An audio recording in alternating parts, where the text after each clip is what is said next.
Vielä pituudessa saadaan 2 kierrosta on jäljellä ja suomalaiset siellä kisassa kärkipäässä. No, tuossa oli Kristianilla jo pikkusen niin pirteämmän näköistä mun mielestä tekemistä, että alkaa niin sanotusti heräilemään kilpailu.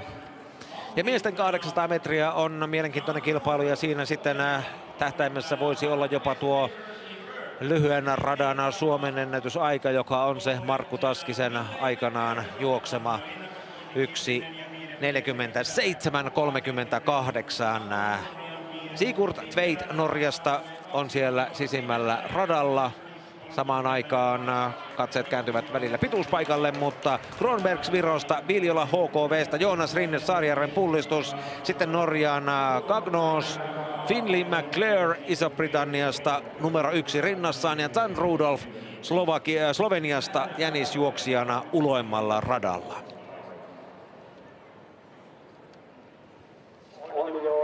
Joo, katsotaan miten Joonas saa nyt kauden käyntiin. Piti juosta tosiaan Luxemburgissa tuossa tovi sitten, mutta sairastelun takia niin nyt vasta startataan.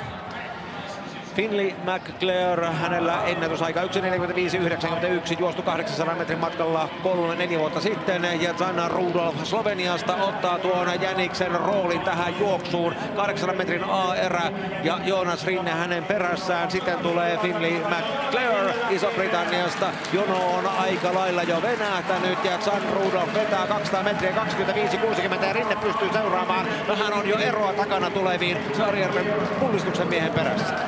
Niin lähdettiin hyvää kyytiä vauhtia, että jos tää vaan pysyy, niin tulee kyllä kova aika tänään. Jonas Rinteen ennätys 1:47:98 ja tuo Markku Taskisen Suomen ennätys, se kummittelee edelleen tilastoissa, eikä kummittele vaan pysyy siellä, mutta Jan Rudolf vetää edelleen, vilkaisee taakseen, tekee työtä Jonas Rinteen ja muiden takana tulevien eteen. Finley McClure on kisassa kolmantena, 400 metriä juostu 52:19. Ollaan todella hyvässä kyydissä, että nyt jos vaan veto kestää, niin tulee kyllä mahtava aika.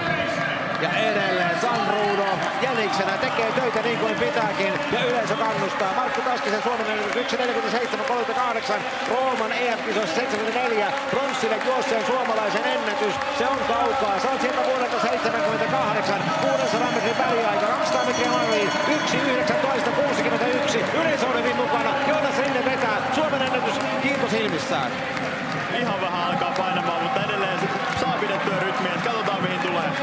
Finley McClure on juoksussa toisena. Nyt alkaa jo vähän piiputtaa. Alku oli aika raju. Jonas Rinne saa vielä iso-britannialaisen kintereilleen. Loppuveto ei kestä ehkä Rinteellä kuitenkaan. Ja sieltä takaa tulee nimenomaan Kronbergs. Hän juoksee tässä voittoon. Ohittaa Rinteen. Finley McClure tulee toiseksi ja Rinne on kolmas. Ja aika painuu kuitenkin päälle 1:48:20. Alku oli kova. Ehkä vähän liiankin raju tähän juoksuun.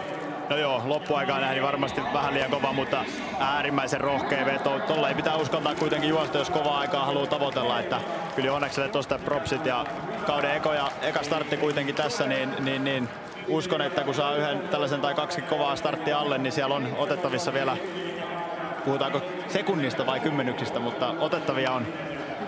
Uku Renek Kronbergs 1:48:19 juoksuvoittaja. Finley McClure on kakkonen 1:48:67. Jonas Rinne 1:48:73 sijoittuu lopulta kolmanneksi. Tveit Norjasta juoksee ennätyksensä 1:49:06 ja Gagnos Norjasta on 5. 1:50:20. Ajallaan 6. on Niko Viljola 1:51:06 ja Jan Rudolf jäniksenä jätti leikin kesken, mutta Kronbergs tuli lopussa vahvasti ja ansaitsi voittonsa.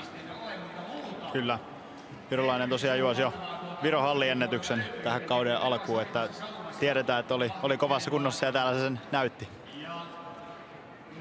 Hyvä juoksu saatiin, alku lupaili paljon, mutta oli ehkä kuitenkin